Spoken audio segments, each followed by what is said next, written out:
welcome to everybody who's here. This is The Fast and the Curious. And I do have to apologize for this title. The pun that I wanted was just too appealing not to use.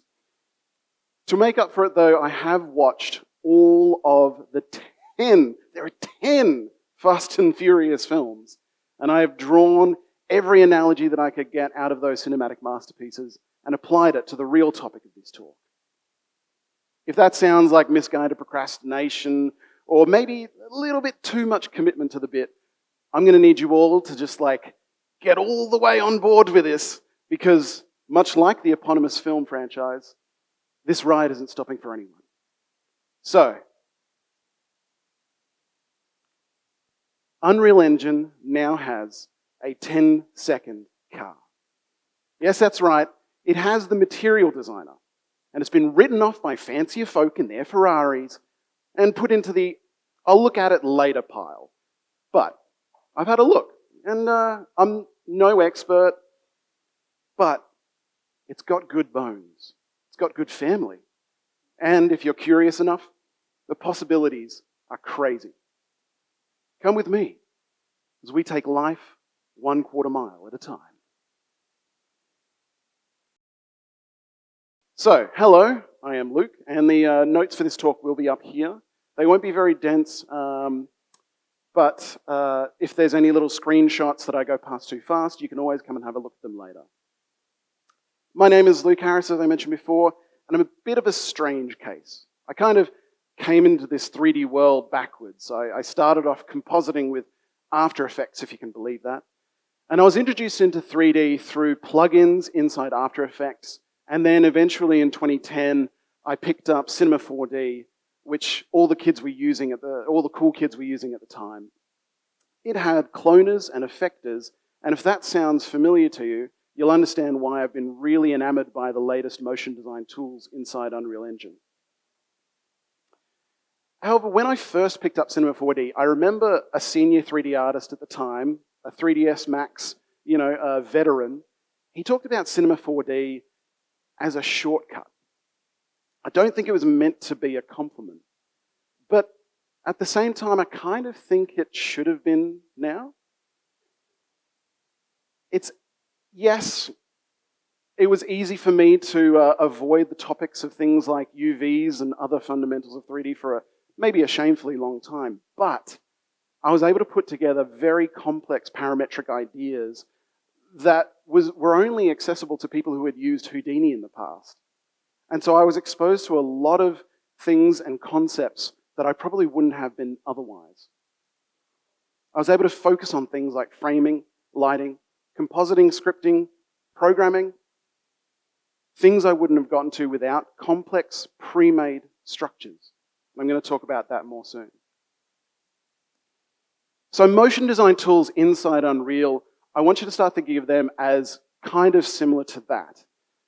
Yes, you can do the things that they do in other ways inside Unreal, like motion design cloners are just Niagara mesh particle systems. Material designers are really just a procedural interface for materials. But what they allow you to do is drop out the scaffolding part of the job and focus on higher order questions. When you start using Unreal for design with these tools, you start using it much more as an exploratory tool. Like, what happens if you plug this layer effect into this channel? Or what if I animated this particular parameter with an attribute or with a wiggle? You're not really thinking about those things when you're trying to remember how to set up a UV offset and tiling system, or how material parameters collections work and interface with sequencer for the 17th time. When you've got all of that scaffolding taken care of for you, you start thinking about higher design questions. And to use a cliche, it does start to feel a little bit more like play. If you've read any books about design, you'll understand why that word play is often used when you're trying to solve problems. Because when you're talking about design problems, you're talking about novel, unique problems that haven't really been encountered before, and you need to just sit with them for a little while. Being able to skip the scaffolding step allows you to get to just sit in that sandbox a lot earlier. See, what I find fascinating is that by temporarily skipping over those scaffolding questions, it allows me to get to what game designers have known to be integral forever. That's a prototype. Prototype allows me to figure out what I want from the overall design much faster, and then you can also start to be inspired about what is missing from those scaffolding. And you can say, okay, I need to custom build this, X, Y, Z. I understand a lot more the parameters of what I am after. A famous saying in visual effects, which is where I freelance every now and again, is that you'll be ready for a job once you've delivered it. Prototyping allows you to get to that stage a lot sooner and perhaps deliver well above what you'd expect to in the first place. So, that is what this talk is all about. I have a list of 10 or X fun examples of what is possible with a material designer. I'll start by showing you how quickly we can create standard PBR materials, animated materials, displaced materials, and materials that work within the larger family, yes, there it is again, of Unreal systems. That's about half this talk. Up to that point, kind of went a bit nuts. But before we get into those things, I just want to have a few shout-outs. The wonderful people at Epic, Andy Blondin, Loris Rossi, Matt Chapman, David Grownick, they're working on all of these systems day in, day out, and they have really helped me when learning these tools. Online, Nick Jajushin, Jonathan Winbush, and Ali Siddiqui have all not only helped, but shared all of their learnings on YouTube for the world to share. So please go to all of their profiles on YouTube and follow them.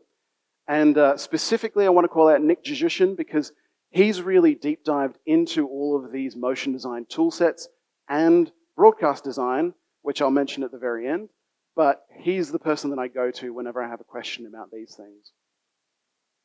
Finally, of course, I need to call out Drawcall de Jong because he was my first introduction into this real-time world when I was just learning that I didn't have to wait minutes for a frame, I could wait milliseconds. It was amazing to me when I was coming from linear media into real time. And also to this day, I can't pronounce Drawcall without a slightly Northern European accent.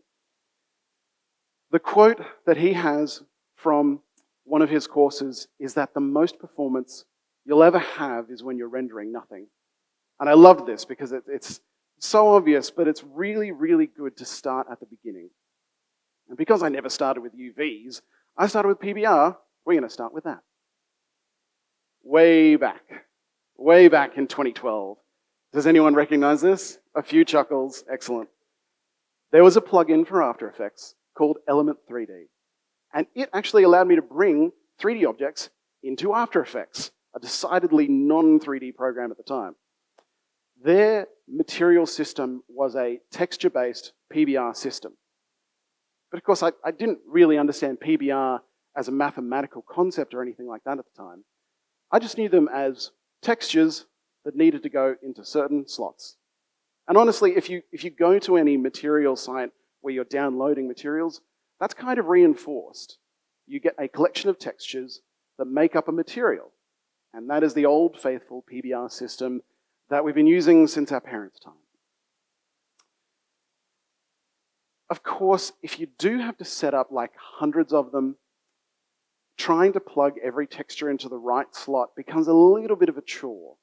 If you've ever had more than, say, about like 10 materials, you'll understand why the desire for an automated kind of setup system has been around for a very long time. So, I want to show you material designer's first trick, which is what I think is the fastest way to create a PBR material inside Unreal. Okay, so a little bit of a setup. This is a motion design project scene, which already has motion design, the plugin turned on. And I've got a rectangle, which is a motion design shape, set up in my scene. I've also got my textures already imported into Unreal. Quick little shout out though, this little button here, Align Actors. It only exists in the motion design mode at the moment, but there's this button that stretches the currently selected actor to the screen and centers it. So if you ever do need to create a design that is the exact size of your camera, it's based off the film back size, so you set it to 16:9, and you can get an exact canvas that covers your camera screen. So, very, very good little tip. The thing is, if you want to change material, currently the shape is set to simple. So we're going to set it to the topic of our talk today, which is Material Designer, but it's going to happen fast. See, all you have to do is select Material Designer, and then it brings up a dialog, but then you select all your textures, drag it over, and then you can change your texture to bread, and then you click Accept, and then you've got yourself a material.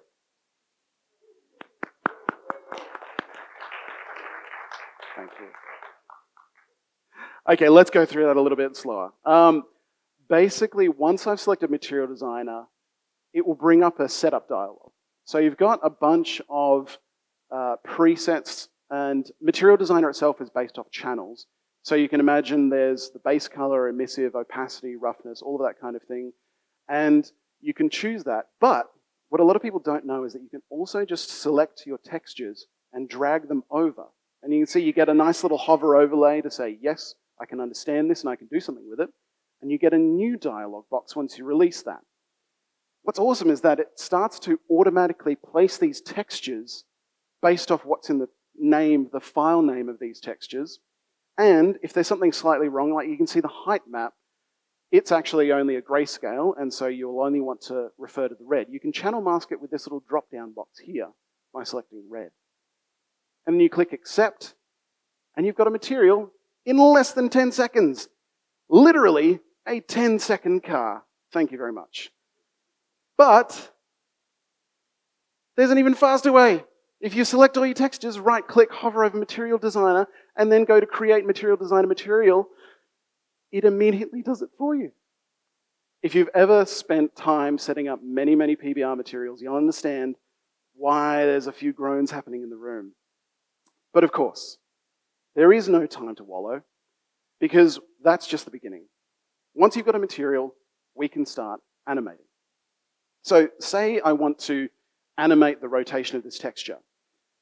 This little setting here is what you would use, but if you just come here, you can hit the keyframe icon, and then it will automatically, inside the sequencer that it's embedded inside the motion design level, it'll create an animation track with a keyframe ready to go.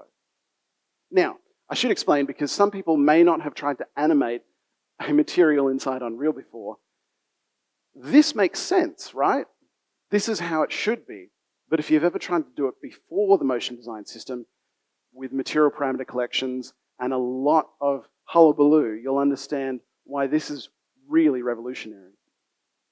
What's fascinating to me is that because it's now streamlined, I don't really think about that scaffolding process that we talked about. I'm just thinking, how can I make this better?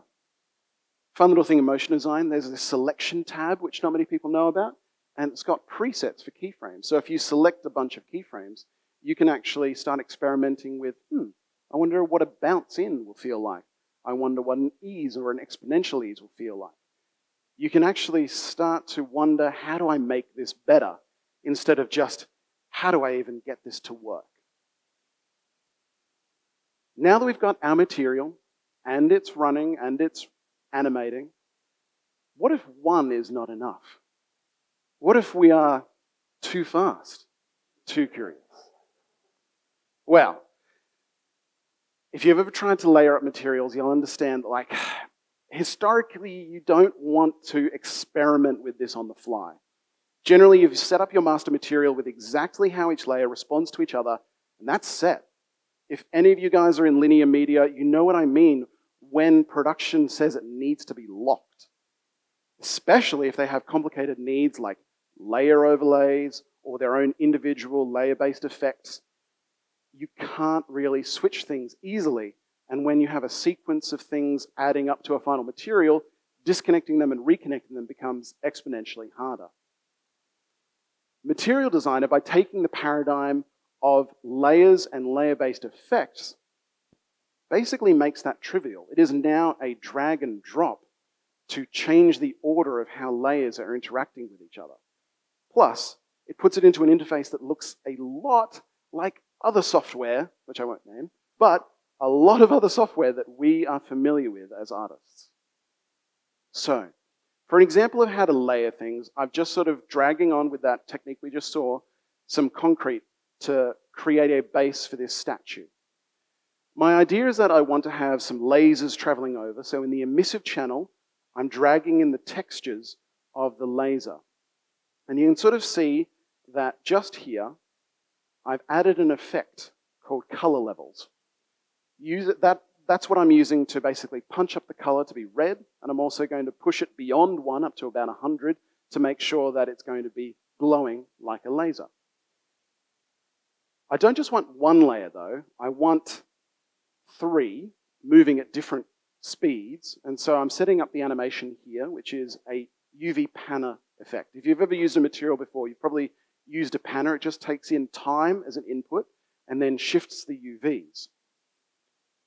I don't know if anybody caught what I just did then, but I started adding the extra layers, but it's a bit of a repetitious kind of process that I'm doing now, because I've already set up one layer, I know what I want.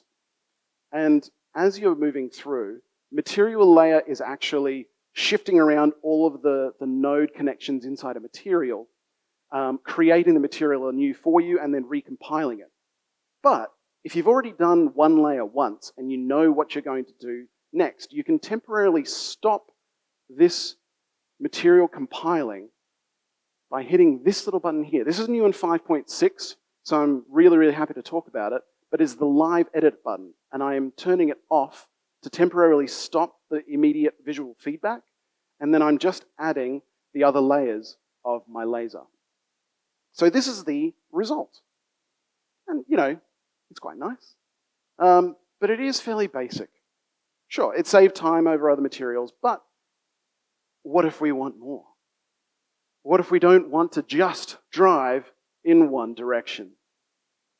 So, we've shown how to animate it using a panner, and that's great and all, but the motion design tools have something better. They have what are called motion design animators, and they are procedural or keyframeless animations. So, when you have a motion designer dynamic mesh, and you have a motion designer material on it, together, their powers combined, creates this MD material instance dynamic on just that object. So there's a unique linkage between the dynamic mesh and its material designer. Because of that linkage, you don't just have to animate using the sequencer like you saw with the keyframes, or with the UV panner like we saw before. You can also animate using the motion designer's animator stack. So, what that means in practice is that inside the material designer, wherever you see a parameter, you can right-click on it, and this menu here will pop up. And this allows you to link any parameter in the material designer to a keyframeless animator. In this example, I've done something simple. I've basically just right-clicked on the Y offset of our texture, but then I've linked it up to an oscillation. So an oscillation is a readback of a curve. In this case, a bounce and overshoot curve with anticipation and settle. And then it will reverse and play back the other way. So it will oscillate. And it will add that back to the original value. If you're not familiar with keyframeless animation, I won't go into too much depth except to say that, like, imagine this with keyframes. You'd have like a bunch of antic, overshoot, settle, and then a gap, and then a reverse. If your art director then came up and said, I think we need a bigger gap, you're going to have to select all the keyframes and then increase each gap by hand. When things are procedural, you can literally just change the gap duration and it will stretch all of them out for you. Basically, it changes the paradigm for long-standing animations like this that have to go for a decent amount of time. As a really quick aside though, if you have created the MD material through like the add content menus, so instead of changing the option to material designer, you've gone into the content browser, right-clicked, and in the material menu, you've chosen material designer material. Currently, you would need to actually click a little button up the top which says create instance on the object, and then all of this will become available to you.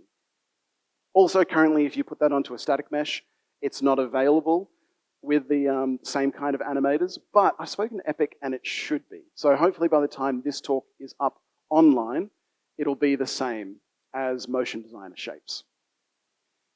I guess that's just an example of how it's not always sunshine and clear roads when it comes to Material Designer. Kind of like the fourth film in the franchise of The Fast and the Furious. You see, it grappled with loss and questions of identity. Key members of the crew split off to try things on their own. You see, they were realizing that they couldn't do everything. They couldn't be everywhere that they wanted to be. Much like the Material Designer. Basically, I'm just saying it has limitations. Like, it can't do very complex glass, it can't do subsurface. There are some things that it should be able to plug into that it can't really yet. But if you do ask that question of identity of a material designer, like, who are you really? It's just a material. And inside the interface of Material Designer, up in the top right hand here, there's this option to export a generated material. So if you ever do come up against the limitations of a material, design a material, you can always just go back to what you're used to, change the domain, and away you go. But sometimes it's not about really the limitations. It's about who you're trying to do that with. Okay, that sounded a bit weird, but sometimes material design materials need to not be used on motion design shapes to do cool things. If you open up a Material Designer material, you might have spotted that one of the channels you can turn on is displacement and world position offset. But that doesn't work with motion design shapes.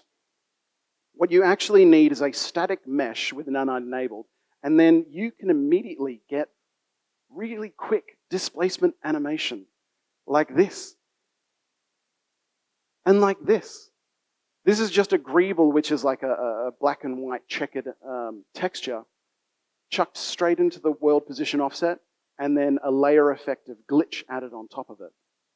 Very complex effects done in a matter of seconds. The fourth film in the franchise, it ends with a bit of a turn of a main character. He kind of turns into maybe what he was all along, which is a little bit crazy. They do also start to stretch the bounds of credulity, and they start asking, what if? So I took inspiration from that. The fifth film in the franchise started with a car race, and then it asked, what if? What if cars could Ocean's 11? And then it rapidly descends into a heist film crossed with The Fugitive, and it turns the humble race crew into superheroes. Superheroes who can't die. But anyway, I don't want to go into spoilers. Which is why I want to give a disclaimer. I haven't profiled anything in this talk. And just like you shouldn't take The Fast and the Furious as driving instruction, please don't try this in a shipping game. If you are going to take any advice from this talk, take it as what Adrian Pugh called the prototyping stage. We're moving fast, we're breaking things, and we're trying new experiments. But everything needs to be tested, and if you do find something and you're inspired by it, please make sure you test it before you put it into anything finished. Remember what Ari said. You're a hitch hunter, and you have to solve the problems that way. So, as we're getting into the craziness, I do want to start with something simple. I want to talk about attributes in the context of 3D objects. If you've never heard of attributes, I'll quickly explain what they mean to me. I've called them the underlying secret numbers of the universe. And I remember I was first introduced to them when a friend showed me Houdini. And like, immediately, it became really apparent that I knew nothing. What the heck is a detail? Why is a point not the same as a vertice? What is going on? But in amongst that existential crisis, which occurs when you realize how little you know about the universe, Houdini offered something that I'd really only glimpsed in Cinema 4D, and that is full control of attributes. See, every 3D object is just a collection of attributes. It's a position, scale, rotation, transform, combined with relative positions of points connected to certain things in a vertice, and then faces and normals, etc., etc., etc., until you have a 3D object. Attributes that create an object. It's what I actually also love when I came and used Niagara for the first time. You can control the underlying attributes of a particle system. What's great about that is if you remember what a motion design cloner is, it's a really fast way of setting up a mesh particle system with effectors that can alter those attributes. So in this particular example, there's an orb that I was kind of inspired by Orlando's wavy glass orbs. But you'll see that there is a cloner system with many particles, and there is an effector orbiting around this glass orb. And as the effector gets closer to the particles are then pulled towards the effector, and the glow is then multiplied as it gets closer to the effector. So the proximity is affecting the material on each cloner. The way that I did this inside the material designer is with material functions. If you've never heard of these, I will talk about them in a little bit more detail later. But basically, it allows you to have access to material graph nodes inside the material designer. You can actually, where it says, I want to have this layer's source be a color or a texture, you can also set it to be, in advanced, this material function here. Inside that material function, there is a node now called cloner effector parameters. And that gives you access to all of these attributes within the cloner system. So for a really quick explanation, the position of the effector is already affecting the position of the clones, but what I've done is with the random value, I'm sampling a custom gradient to get the base color, and then the effector total weight is basically the amount that the effector is affecting the clones, and I've used that to multiply against the emissive. So a relatively simple math function of color times weight to give a glow as it gets closer to the effector. Quick little gotcha about that example though. There is something that's happening here that you might be able to see, where when I tried to experiment with Dylan's ray traced refraction, yes, it's your ray traced refraction, Dylan, I did notice that it was only refracting one color. Now, people smarter than me can give you a better explanation, but what I suspect is that due to the particles being on the GPU, something is happening there with the random color. So just know that you may not have access to the full lumen scene when you're dealing with this. Moving straight along. Fast and Furious 6, if you remember that one, was all about the lengths that you'll go to bring family back together. Of course, with the material designer, there is a very wide world of Unreal systems out there. Starting off with the motion designer tools. One of the really fun examples that I've been experimenting with recently is that the motion design cloner can now take textures as inputs. Here I'm just using this particular painting, feeding it into the cloner to use as a displacement map, and also where it's very, very bright, so luminance, I'm using that to spawn new particles. But it got me thinking. In the spirit of reuniting family, could I send the motion design material over to the texture input of the cloner? Yes, of course. Here is a blueprint function that takes an MD material and a render target as variables, and then a very simple function called sendTexture will write that material designer to the render target. Of course, it's triggered through the sendTexture, so what I need to do to make that work on every frame is drag my blueprint from my scene into the sequencer. Right-click, add an event track, and you can repeat it, which means it's triggered every single frame. If you right-click on properties, just found this out as well, you can actually set an event track to trigger a custom function. Just search in the quickbind function for the name of your quickbind menu for the name of your function, set in texture. It'll do all of the little piping behind the scenes to make sure that the event track goes through the sequencer director blueprint and then gets sent to the scene. And then, when I quit out of this and hit play, you'll see that nothing happens. Because what you actually need to do is right-click on it and then go to Properties and make sure that it is called an editor. Now, every single frame, the material designer material is getting written to that render target, and it's being reflected on the cloner. So as you can see, it's actually, every single clone is taking its color data from that animated texture. A lot of possibilities to open up there. We're picking up speed now, so I'm going to keep going. Fast 7, of course, almost takes the opposite argument of Fast 6, so we're getting a little bit philosophical here, but Fast 7 asks, can you take the crazy speed of life, put it in reverse, slow it down, let the good life come to you? Much in the same way, I asked, could a render target, now that we know that we can facilitate sending it out of the material designer, can we actually now receive it into the material designer? And the answer is, of course, yes again.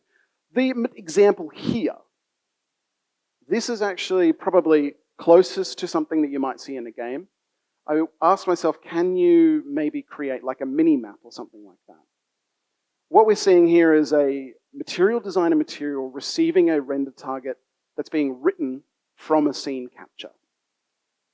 If you've never seen a scene capture, they're awesome. They're like little internal cameras that write their result to a texture that then other objects can access. The key here is, of course, once I've set the render target as my endpoint, I'm also making sure that I'm not just capturing RGB values, I'm capturing my scene depth in alpha. A little bit of a gotcha here, though, of course, is that it stores alpha in real-world units, which in this case, because I've set the scene capture to be 16,000 units above my scene, looking down on these moving actors, it's going to be storing values around about 16,000 or 15,950. So you have to find a way to actually use those values. There is a little thing here that I've used called levels unclamped. Now, that's not standard inside Material Designer. When you go to effects, you'll find levels, and it unfortunately only takes values between 0 and 1. But if you see that little icon there next to levels unclamped, that browser icon allows you to go to where that material function is located in the engine, and then you can duplicate it, open it up, and edit it. You might be able to see there, but there's a little expression on all of these input nodes which determine how the user interface actually takes in values and parameters and reacts to them. And you can see that I've changed my clamp min and my clamp max to values which could reflect real-world units. To do that, you just select the input node, and then down in the bottom left here inside details, you'll see that the material expression has a description box, which you can just edit the text in. So that's where I've edited and added in the new values. And then back in the real world, I can set my values to be that large, and it will only show the cylinders as they're moving around. The other couple of effects there are just to make it look a little bit more holographic. I've set the domain to be additive rather than just opaque, so it's going to look like it's light projected into a scene. And then that creates the result that you see here, which is a layer of the material designer being written to by the scene target. I've chucked that into a cloner, and then I've run some noise over the Z dimension so that it just kind of moves up and down and kind of sells that futuristic effect. Very, very quick prototype, but you can imagine this being a sort of proof of concept for something that you could then take out and refine and put into a game. Okay. I think you're realizing by now that the family of, there it is again, of the material designer is a little bit larger than you may have thought. And that's exactly what happened in Fast and Furious 8. But, of course, the larger family revealed conflicting loyalties hidden beneath the surface. You had a main character being controlled by forces larger than himself. So I started thinking, how can I do that inside the material designer? Well, we just talked about how the true identity of a material designer is that it's just a material, and specifically, it is a dynamic material instance, or material instance dynamic. It's one of the two. You'll have to look it up. But it does mean that we can control it in a blueprint. Now, this is just a very basic example, but I am controlling the X and Y parameter of a material function using an editor utility widget. And I hope you can start to see that if we can control data going into this material so easily, it opens up a lot of possibilities that we might talk about a bit in a little bit. The main thing that you'll need if you want to do this at home is you will need to know the name of the parameter that you want to control. So the X and the Y parameter inside the material designer material function. To get that, when you right-click, you may have seen earlier, yes, you can affect it with an animator in the animation stack, but down the bottom, it will also give you the option to copy the parameter name. So I know it's a vector parameter, and you can also see it in the name because it's a float too, but you copy that, you go into your blueprint. Here I've already got the node set up, which is set vector parameter value, which is the targeting the material instance dynamic. I paste that in there, link it up to the sliders inside the editor utility widget, and Bob's your uncle. We now have a radio waves material function being controlled by an exterior blueprint. So, I've mentioned all of the material functions and how we are customizing them now, and I will talk about them, but I do want to have a bit of a brain break because, man, things get silly. Has anyone seen Fast and Furious 9? Yeah, I'm not going to talk about that for a second. Let's just talk about F9. F9, the screenshot capture, is one of the funnest little shortcuts that you'll ever have. Say you want to show your art director something inside the viewport, but you don't want to have to render it out. Select your viewport, hit F9. It saves an image for you. You don't have to worry about screenshot capturing or movie render queues or anything. Very fun, handy shortcut. Okay, brain break over. Back into the craziness. I don't know what to say about the 9th film. John Cena blows up Rome. They're in space. It's a little bit crazy. They even find a way to use NOS in space in a car. And the funny thing is, metaphorically, the material designer can be a spaceship. In that, like, we can make this 10-second car, the material designer, do whatever we want. I think you've seen and heard me say the material functions have opened up all the different possibilities, but this is what I mean. You can now write your own material functions in the normal traditional nodes that you're used to, and then the material designer becomes a spaceship. It becomes a staging system which makes it easier to plug those functions together and then experiment with and control the data going in through blueprints. Okay, so to jump back a little bit, this example here, I am using one of the existing effects called glitch, but then I realized, you know, it kind of had a stop motion effect where it would just move the UVs by a certain amount every few seconds, and I wanted it to gradually slide. Just like with layer effects, you can navigate to where they are in the engine, duplicate them, and then start editing them. And you can put HLSL inside material functions. So with that, I rewrote it to be able to gradually move over time with a smooth function from position to position. And I also added some ease of life things where it was going to have a certain pause, but I've made it in seconds. What's really fascinating, to just bring it home, is that as I was doing this, I realized that the original glitch was based off a texture size. It wasn't a literal texture size because it was just dealing with UV coordinates, but the texture size meant a sort of magnitude.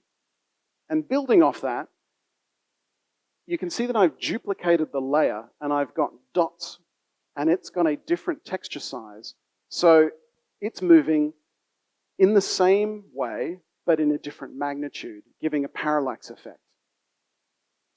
By building with these complex building blocks, I had an inspiration of the parallax effect, which I probably wouldn't have had if I was building it in another way. And also, if you know what you can do in HLSL, you'll understand why this is so much fun. To be able to quickly link controls and animations, yeah, there's a lot of ideas. Still exploring it. Okay, we're wrapping things up, and it has been a very silly time, me trying to take something serious out of the Fast and Furious franchise, but I'll be earnest for a little bit because the final film does have an interesting question. It asks, what legacy are you leaving with your choices? I do actually think that the choices being made by the material designer, they're really good ones. It's building a family around the values of design, iteration, and play at a high level using a language which is familiar to a lot of artists. Plus, as you saw in that last glitch example, it's opening up avenues for exploration that really aren't an option when you're dealing with the fundamental scaffolding to try and build something. So hopefully, in this talk, you've had a lot of fun and been inspired. And also, I have a little bit of an ulterior motive, which is that I'm hoping this will be a gateway for people to get into the broadcast tools. I've been really excited over the last few years of interactive design becoming the focus of motion designers. And I think that this is where the rubber hits the road. Sorry, again, a pun. But when you can get data and information and control into materials in real time easily and experiment and play with them, you'll understand why the broadcast tools suddenly become my favorite playground. Plus, who doesn't want to drive a car in space? Thank you. I'll just put this up on screen if you want any links. You can just follow that.